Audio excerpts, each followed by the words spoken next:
Quien les habla, Alejandro Divagno, en representación de la llave Psi, este espacio de psicología múltiple, psicología integrativa, como nos dicta la charla de la semana pasada y la de hoy, este espacio de una psicología compleja, abrazando justamente este nuevo paradigma de la complejidad, jugando ahí un poquito con también la visión de Jung, una psicología de la profundidad. Bueno, quienes quieran conocer un poquito más de qué se trata, pueden visitar en el cajón de YouTube donde se suben todos estos vivos. Van a poder encontrar todos los medios de contacto, esto es mail, WhatsApp, todas las redes, que de paso se pueden suscribir en forma totalmente gratuita para que les llegue la notificación de cuando estamos transmitiendo en vivo y se sube material a través de YouTube y por supuesto la página de internet que es la llavepsi.net donde van a encontrar todas las actividades que propongo. Hola Carlita, ¿cómo estás? Todas las actividades que propongo, tanto para gente propia del palo de la salud mental, como todos aquellos que no y quieran interiorizarse, profundizar todos estos temas, adquirir herramientas, conceptos, etc. De eso se trata. Y donde también van a encontrar en el canal, bien digo, todas las charlas, todo el historial de charlas de 5 años para acá, junto con algunas otras cosas, hay meditaciones, eh, están los programas de radio, de lo cual no me quiero olvidar, tanto los viejos como los más actuales. Tengo una columnita ahí cada 15 días en Punto Cero, todo esto es por internet, tiempos modernos. Los viernes generalmente a las 13:30, a veces un poquito antes, según cómo llegue, en un espacio llamado Redes de Bienestar. Eso en la radio.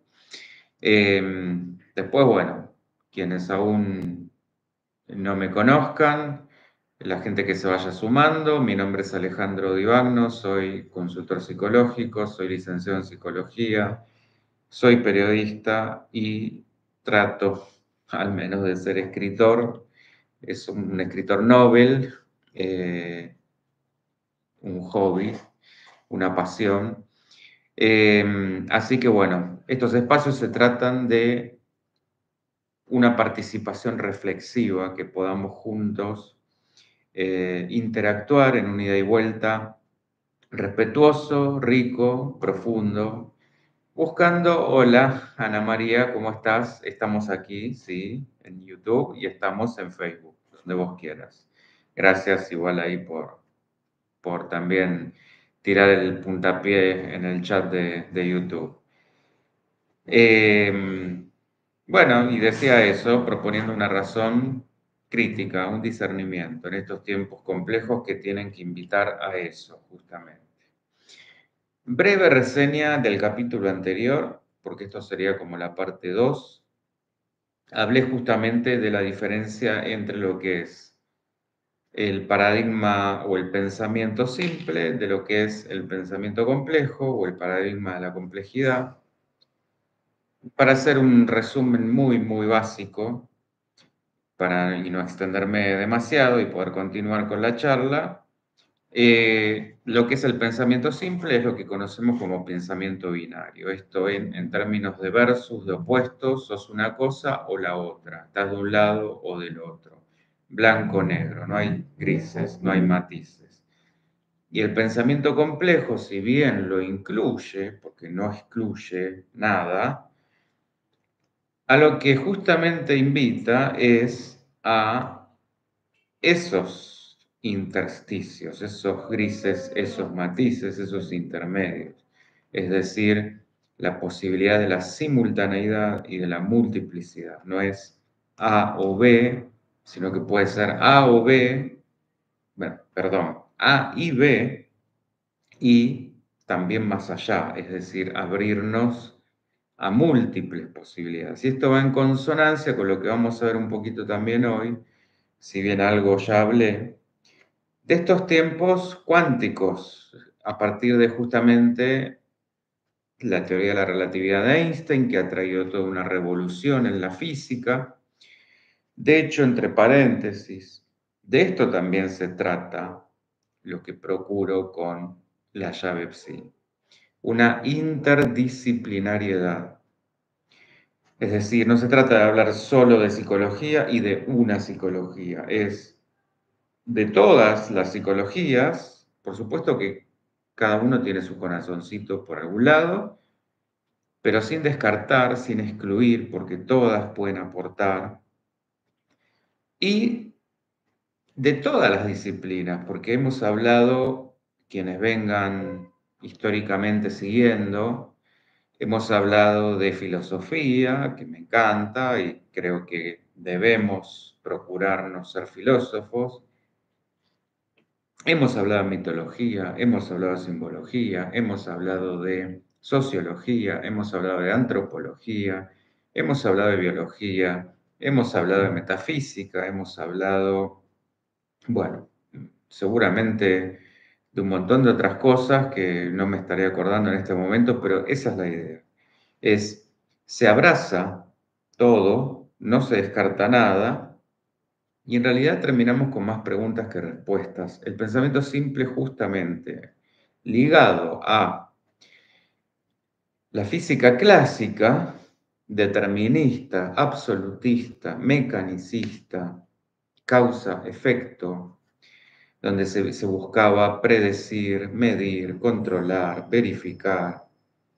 Y todo esto acompañado de el modernismo, el iluminismo, bueno, vayan haciendo las convergencias, donde lo que se buscaba era eso, básicamente era un saber absoluto, con un ideal puesto no solo en el progreso científico, sino en que se iban a poder erradicar todos los males, desde la pobreza, la guerra, el hambre, la delincuencia, etcétera, etcétera. Por supuesto, todo eso falló y hasta diría se acrecentó. Como siempre, cuando se intenta erradicar la sombra crece, porque la idea no es erradicarla, y esto es propio de la complejidad, es integrarla. Y bueno, de esto se trata, de justamente abrazar esas contradicciones, el caos, la incertidumbre, que todo esto viene de la mano con el paradigma de la complejidad y con el relativismo, la teoría de la relatividad, su nombre lo dice, son tiempos justamente relativistas, contrarios al absolutismo. El constructivismo, hablamos de esto también. Entonces, donde nosotros nos volvemos partícipes de la realidad a partir de que nuestra intervención sobre ese objeto que antes estaba como por fuera, había una realidad externa a la que podíamos conocer, aspirar, pero bien separada, sujeto-objeto, ahora todo esto está interrelacionado. Hablamos también de la espiritualidad. Sí, claro, cuando me refería a la metafísica, incluyo la parte espiritual, por supuesto. Sí, sí, sí, sí, eso no hemos dejado de... Bueno, hemos hablado de meditación, hemos hablado de mindfulness, sí, todo eso. Bien, dicho aquello, hoy voy a seguir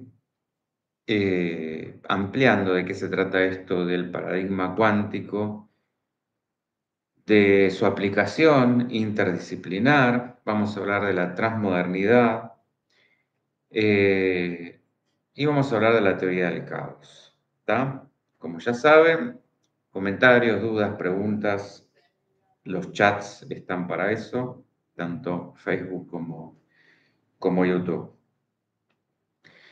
Esto del paradigma cuántico surge a partir de lo que yo decía hace un ratito. el descubrimiento de la física que lleva su nombre. Yo hablé recién de la física clásica, de la física de Einstein y otra gran revolución traída a partir de la física cuántica. ¿Qué es esto? Esta teoría se basa en la idea de que las partículas y las ondas son intercambiables. A ver, la gran revolución fue cuando se descubrió que la luz es tanto una onda como una partícula. Entonces, a partir de ahí es que esta física lo que nos dice o lo que nos introduce es la probabilidad, la probabilística, a diferencia de lo que yo decía de la física clásica, que es determinista. Y algunas de las ideas principales de la física cuántica son el principio de incertidumbre, esto que dije también, la co-construcción de la realidad o el constructivismo, y un concepto cuántico de la mente que puede producir cambios en el mundo físico. Es decir, yo al observar el objeto puedo intervenir, de hecho intervengo en el comportamiento de ese objeto. Entonces, la teoría de la relatividad ha venido a cuestionar nuestro sentido de realidad, abriendo posibilidades a viajes en el tiempo, universos paralelos, realidades simuladas, etc. De todo esto hemos hablado ya, sobre todo en la sección de ideal para aquello, que es esto del lado B o eh, la otra cara de la historia. Y nosotros venimos, perdón, y también paréntesis, que esto que en otra época parecía ciencia ficción, está empezando a ser real, está empezando a ser ciencia. Hoy es física teórica, porque todavía no tenemos la tecnología. Hasta donde sabemos nosotros, es probable que sí, ya esté la tecnología y se haya experimentado con esto. Todavía no lo vamos a saber porque todavía no es, por lo menos a nivel oficial, pero es cuestión de tiempo. Bien, decía que venimos de los paradigmas modernos de Descartes, famoso pienso, luego existo, y Newton en sus respectivos campos. Newton, lo que yo decía, la física clásica. Y Descartes, por supuesto, estamos hablando de la filosofía, que fue el punto de partida de todo el desarrollo de las ciencias a partir justamente de este famoso precepto, pienso, luego existo. El primero, me refiero a Descartes, haciendo de la razón la única realidad, y el segundo, Newton, haciendo de un universo mecánico una suerte de máquina de relojería donde las leyes son constantes, eternas e inmutables. Esto era, por supuesto, su máxima aspiración, ¿no? Entonces,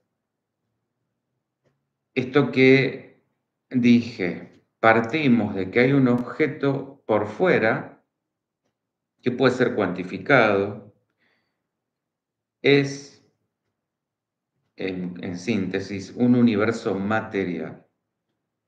Y es así como yo también afirmaba hace un ratito, que surgen todas las ciencias, por lo menos las ciencias hasta la actualidad, procurando ese conocimiento objetivo, comprobable y medible y, por supuesto, replicable.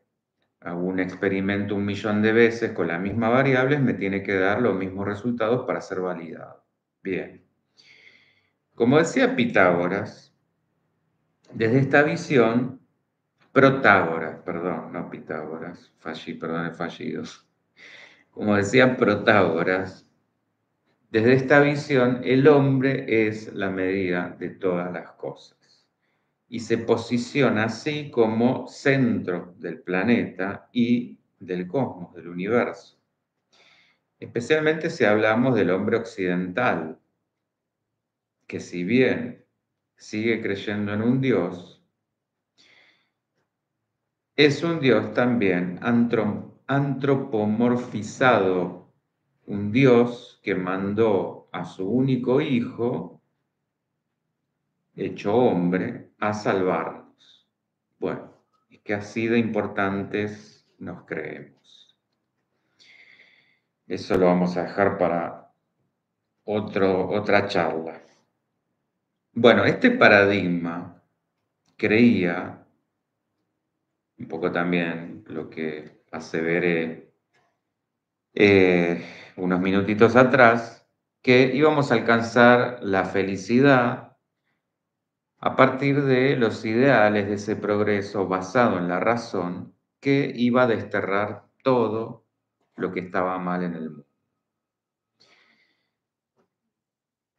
Y así llegamos a la posmodernidad, que después de la Segunda Guerra Mundial evidenció justamente toda la desilusión de el fracaso de la etapa anterior, corriéndonos por escape hacia el hedonismo, el egoísmo y el nihilismo, que son los tiempos que estamos viviendo actualmente.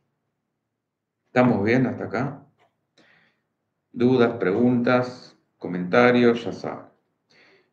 Bien, ahora, aquí ahora, se habla de una transmodernidad posterior a la posmodernidad, justamente a partir de la influencia de conceptos como el de modernidad líquida, que ya lo hemos hablado, traído esto por el sociólogo, filósofo Bauman. La transmodernidad es un término que se refiere a un nuevo reordenamiento cultural, socioeconómico, político y filosófico que lo que intenta es corregir lo que fueron esos fracasos, o por lo menos algunos, de la modernidad, la etapa anterior a la posmodernidad. Cuando se hablaba de una modernidad sólida. En ese sentido, se propone una mirada pluralista, horizontal, autocrítica, dialogada, integrada entre lo material y lo inmaterial, especialmente en lo que hoy es el auge del plano virtual, y, por supuesto, interconectada. Pero sobre todo, retomar todo eso que quedó sepultado por la razón, por este paradigma racionalista. Es decir, nuestras emociones, nuestra emocionalidad, que esto también ya lo he mencionado varias veces, es un nexo al arte, un nexo a la intuición, al inconsciente y, por ende, a lo espiritual. Por eso es que estamos atravesando un punto de inflexión entre volvernos robóticos, sin emociones, o recuperarlas y hacer de ellas un puente hacia otro estadio evolutivo. Es decir, buscar esa integración sin caer en dualismos, en binarismos, como hablé en la introducción del pensamiento simple, que no sea ahora razón versus emoción, o pensar versus sentir. En otros términos, quitarle el trono a la razón a sabiendas de que hay más cosas de las que podemos comprobar. Como decía el Principito, lo invisible, lo esencial es invisible a los ojos. Es así que la física cuántica vino a barrer con la idea de objetividad a partir de que la materia es sólo una apariencia. Acuérdense del principio hologramático que veíamos la semana pasada, y que no hay un centro de nada, no hay una idea de centralidad, mucho menos ligada a nosotros, sino que todo está en relación y el universo es un fluido dinámico, no una masa estática. ¿Se entiende esto? En este punto me encantó una frase de un poeta estadounidense llamado Walt Whitman, que es el autor, entre otras obras, de Carpe Diem. Pero la frase que yo les quiero traer es, o dice, que el universo gira en torno a una canción, no en torno a una ley.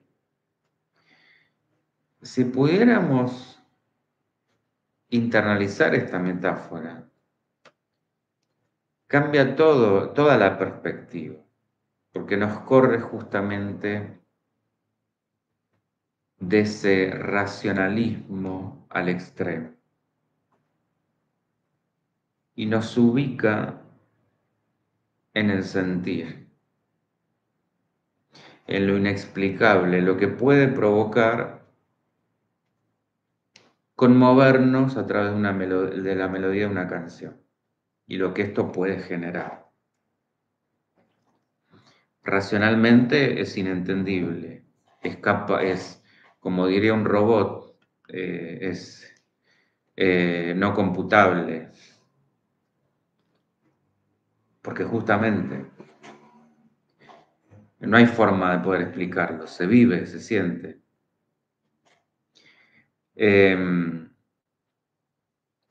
Entonces, la lógica no alcanza, se queda corta.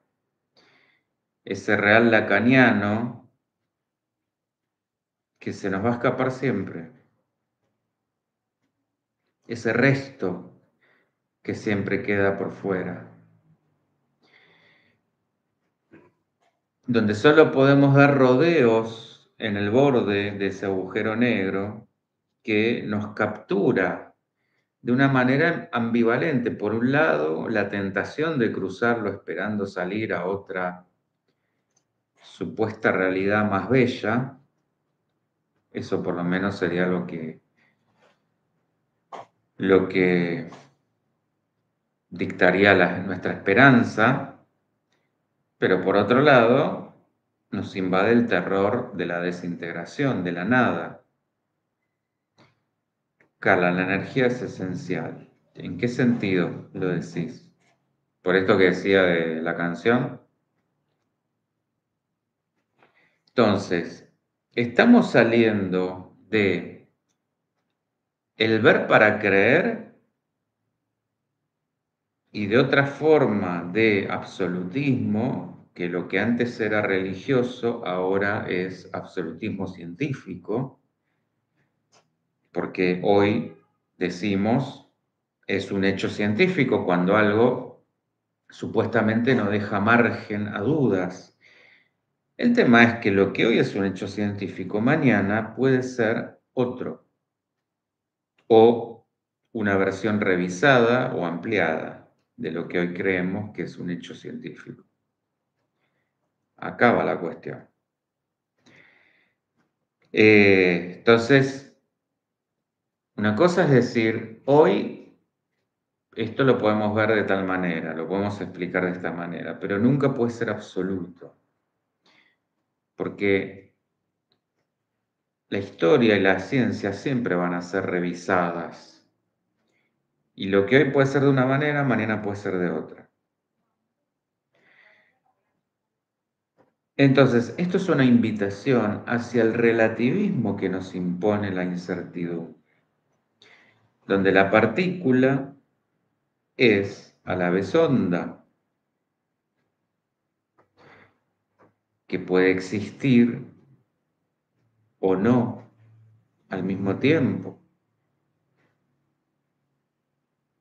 y que el observador puede alterar el estado del objeto que observa solamente con su mera influencia, con su mera presencia, con su mero acto de observar.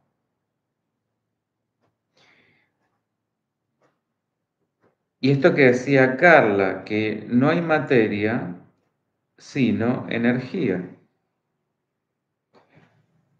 Y que lo que nos han enseñado es que la energía, esto lo dice la física, la energía no se destruye, sino que se transforma. Nada es absoluto, exacto. Y que la materia es, en todo caso, la condensación temporal de la energía, un estadio.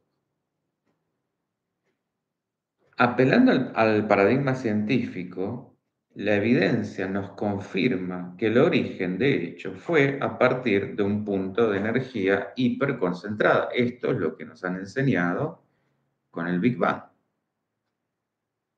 Bueno, un punto donde estaba concentrado todo y a partir de ese estallido tenemos el universo.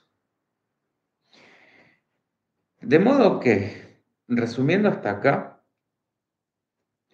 todo lo que el nuevo paradigma cuántico vino a desterrar es la existencia de la materia, de un Dios antropomórfico, ya sea como un motor inmóvil propio de la filosofía aristotélica, o el reloj perfecto del que hablaba Newton, o el padre judeocristiano, la centralidad del hombre y la idea de que hay una realidad externa.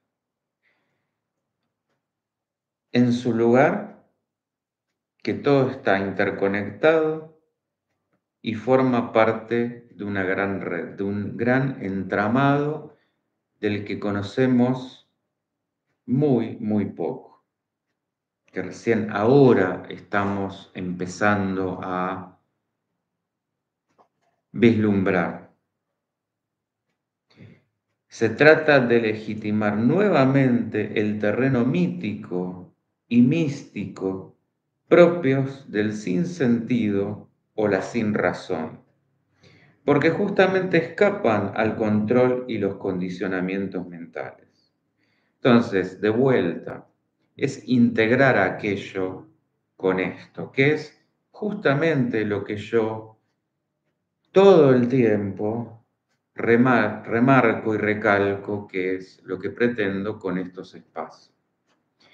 Traer aquella psicología originaria que se ocupaba de todos estos temas, que hablaba del alma, que hablaba de lo espiritual, e integrarla con esta mucho más científica, mucho más conductista, mucho más centrada en lo cognitivo, en esta cuestión de la razón y cómo influye en la conducta.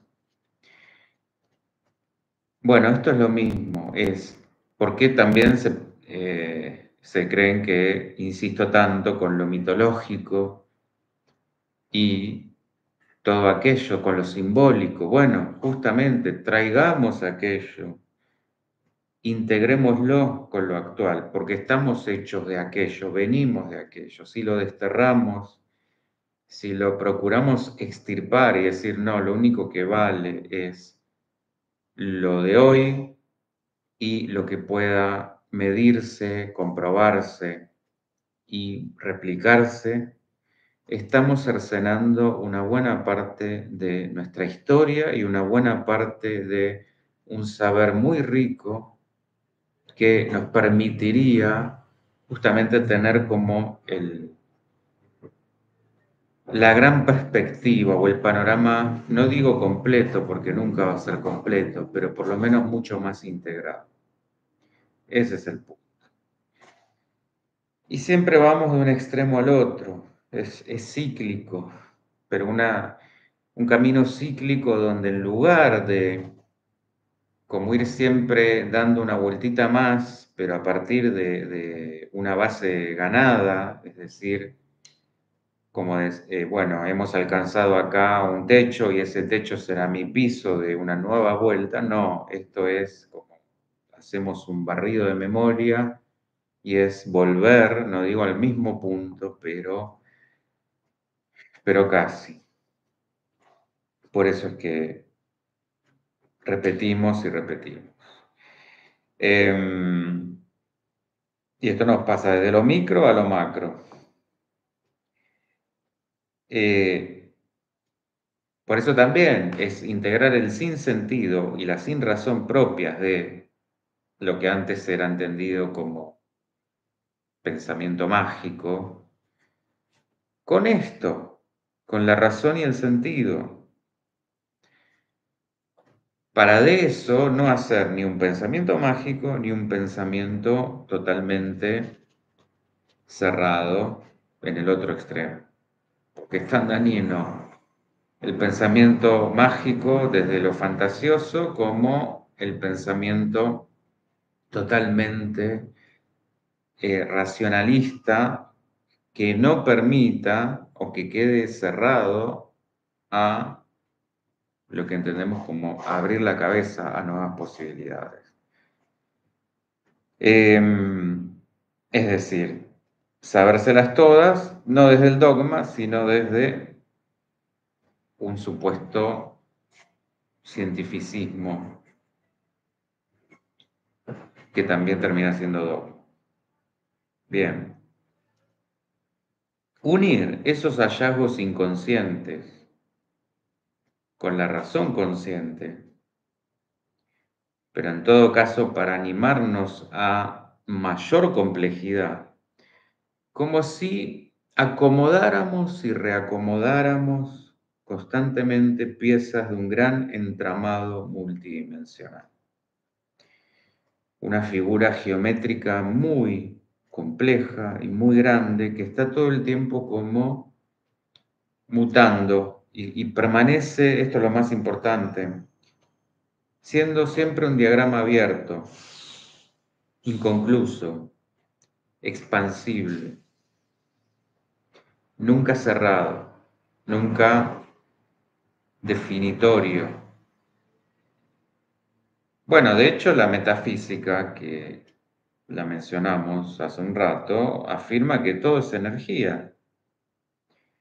Esto nos aparta a la vez de los dualismos, de ese pensamiento simple, binario y separatista, desde Platón, pasando en el medio por la religión judeocristiana, que también está inspirada por Platón, y llegando a Descartes. Estamos frente a una integración donde materia y energía son las dos caras de una misma moneda. La materia como energía densificada y la energía como materia sutilizada.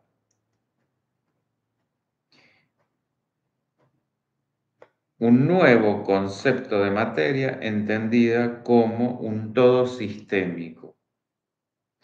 Materia viva que se autorregula y que no necesita de un motor primero, como decía Aristóteles.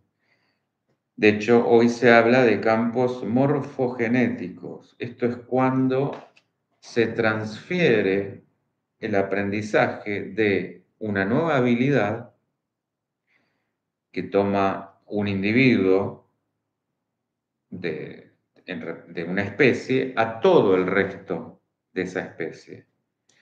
Y esto se explica desde el sentido de resonancia a un nivel energético, lo que en términos de Jung responde a la noción de inconsciente colectivo.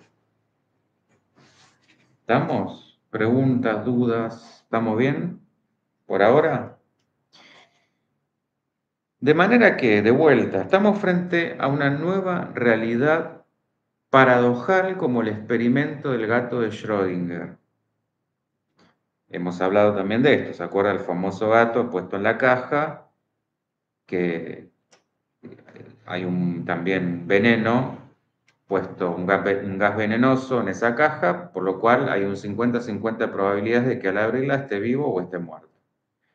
Bueno, esto es justamente el principio de incertidumbre de estos tiempos.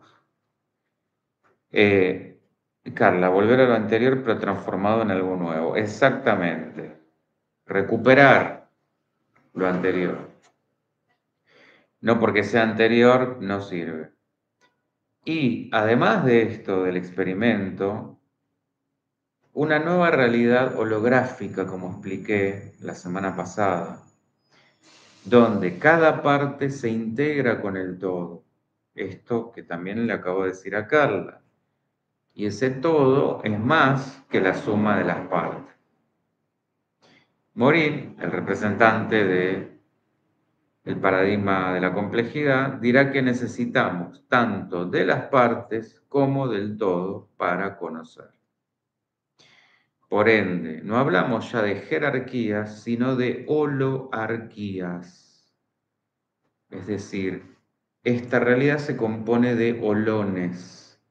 Un holón es algo que es a la vez un todo y una parte.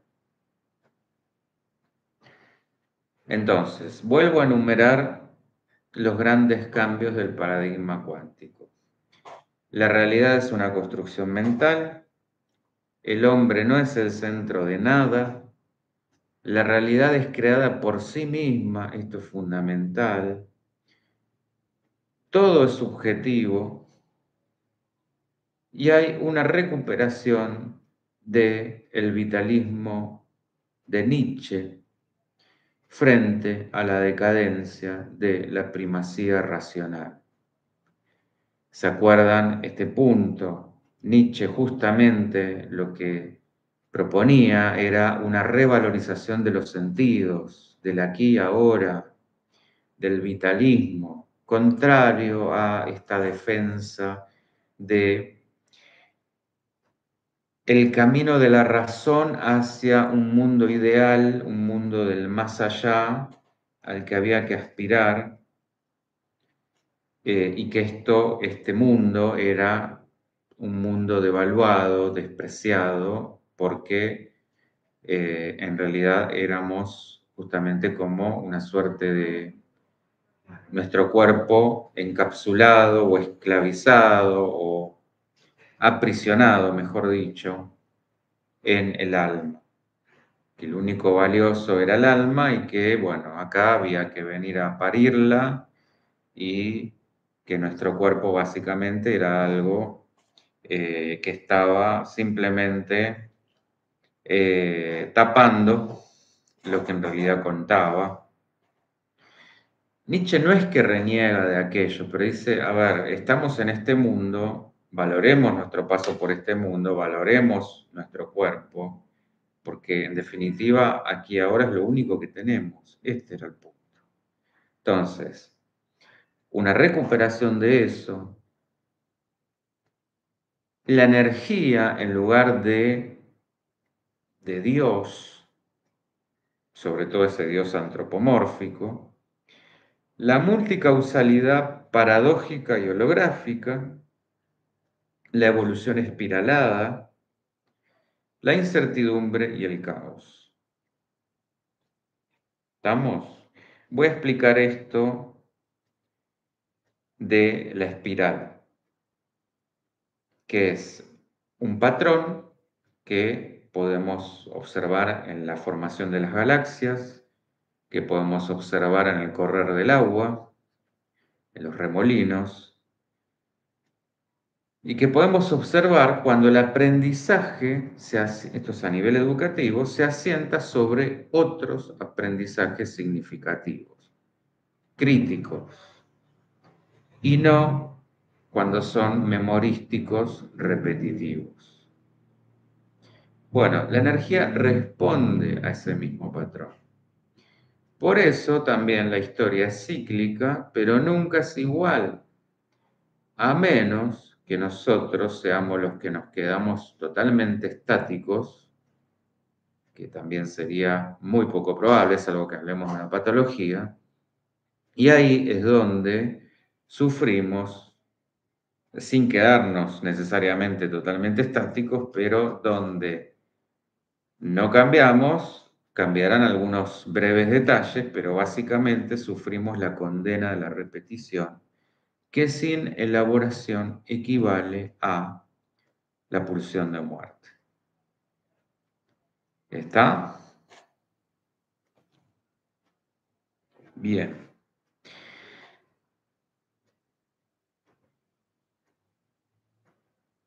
El caos lleva implícito, paradójicamente, un orden.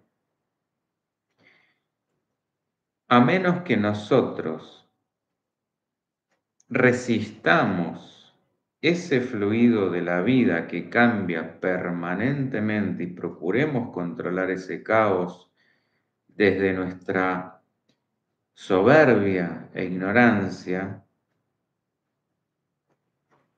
el verdadero caos opera cuando pretendemos separarnos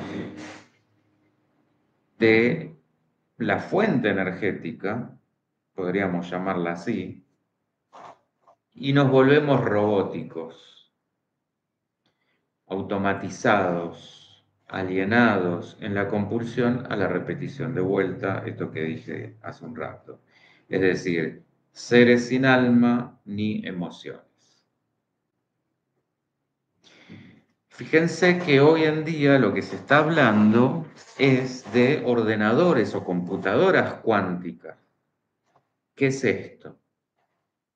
Una computadora cuántica justamente es un dispositivo que lo que usa son los principios de la mecánica cuántica para hacer cálculos no solamente mucho más poderosos en cuanto a capacidad de procesamiento, en cuanto a capacidad de cálculo, en cuanto a velocidad, sino también de una forma mucho más eficiente.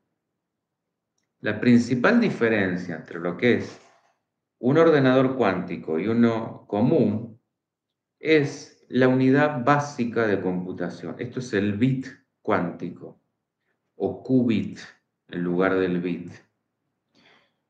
Esto que se llama qubits pueden representar un 1, un 0 o ambos al mismo tiempo, mientras que los bits clásicos solo pueden ser ceros o unos. O sea, fíjense que ahí también estamos hablando de un lenguaje de programación binario frente a un lenguaje de programación múltiple. De hecho, la teoría de las cuerdas de la física cuántica hoy nos está hablando de por lo menos 10 dimensiones. Hoy. Insisto, esto todavía es terreno teórico. No va a faltar tiempo para que esto pase a ser un terreno ya constatado, comprobado, y en algún otro tiempo se hablará de muchas más dimensiones. Bueno, entonces, fíjense cómo en el terreno computacional nos encontramos también con esta idea de simultaneidad y multidimensionalidad que nos trae esta nueva era. ¿Está? ¿Dudas? ¿Preguntas? Les prometí un poquito de esto del efecto mariposa y la teoría del caos. ¿Qué es esto? Porque todo está vinculado. El efecto mariposa, bueno, de esto hay una película que se ha hecho muy famosa, no la han visto, se la recomiendo, ya tiene sus cuantos años, creo que se han hecho dos, si mal no recuerdo, pero esto se originó, como mucho de lo que estamos hablando, del campo de la física también, a partir de la imaginativa de un escritor de ciencia ficción, como suelen suceder estas cosas. Esto está traído de un cuento que se llama El sonido del trueno, de un escritor famoso, Ray Bradbury, del género de ciencia ficción, donde en esa historia el personaje pisa una mariposa y lo que parece ser un hecho totalmente insignificante termina relacionándose con la asunción de un dictador. Ustedes me dirán, y con mucho sentido, qué tiene que ver, cómo puede influir que alguien pise una mariposa con que en otro lugar asuma un dictador. Bueno, algo parecido a esto encontramos en una parodia de un capítulo de Los Simpsons cuando Homero descubre, esto es un capítulo muy fantasioso, ¿no? Donde Homero descubre que su tostadora es una máquina del tiempo que lo lleva a un pasado prehistórico. Bueno, y resulta que cada vez que hace algo, pese a que su papá, el abuelo Simpson, se lo había advertido, por mínimo que sea, crea una realidad alternativa cuando vuelve al presente. En esto que yo les decía, comparándolo con el efecto mariposa, es, no sé, pisar cualquier tipo de bicho, bueno, cambia totalmente su realidad en el presente. Todo esto que parece un delirio propio justamente de la narrativa fantástica, se volvió realidad, una realidad científica, en 1961, cuando un meteorólogo llamado Edward Lorenz, que trabajaba en un modelo matemático para el pronóstico del estado del tiempo, y lo que hizo fue justamente para llegar a eso, cargó en la computadora distintos parámetros justamente para hacer esa medición en dos oportunidades distintas. Pero lo llamativo fue con resultados muy diferentes entre una y otra. ¿Dónde estuvo la diferencia? Bueno, en que la segunda vez la computadora lo que había hecho fue redondear los datos alterando unos decimales. De manera que al principio, tanto en el modelo 1 como en el modelo 2, los resultados eran parecidos, pero a medida que avanzaba, se volvían muy diferentes, se iban alejando. Y estos patrones tenían forma de mariposa, de ahí la metáfora de que este sujeto trajo después de que el viento que produce el aleteo de una mariposa en una parte del mundo puede generar un tornado en el otro. Y ahí también el valor del ejemplo que yo les daba al comienzo con esto de el pisar una mariposa y que esto pueda generar o desencadenar la asunción de un dictador. Donde pequeñas modificaciones aparentemente irrisorias pueden generar resultados muy dispares,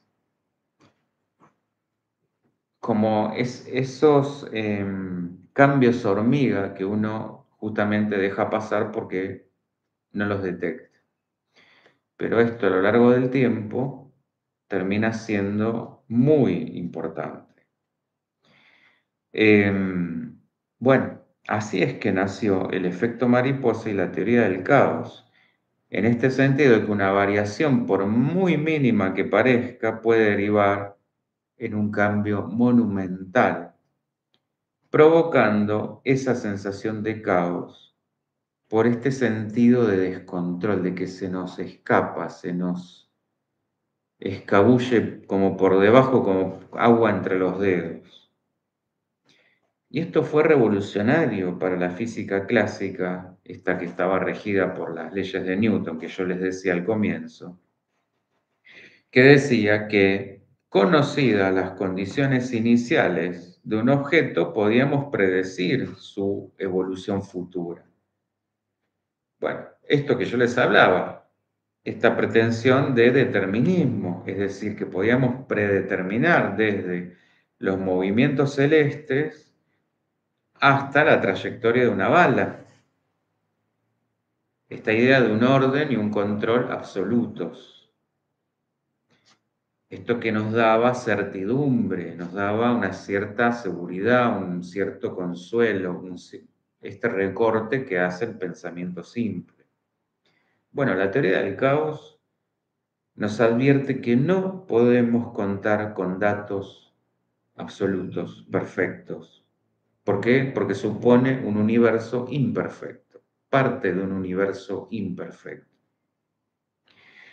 Por ende, no podemos hacer las predicciones exactas de esa física de Newton. Dicho de otra manera, en la práctica, los sistemas que en la teoría pudieran ser completamente predecibles se vuelven inservibles, inciertos. Esto es lo que muchas veces se verifica cuando volcamos datos teóricos a un campo real, como el diseño de un objeto X en un ambiente controlado y cuando efectivamente lo materializamos y ahí nos encontramos con otra cosa.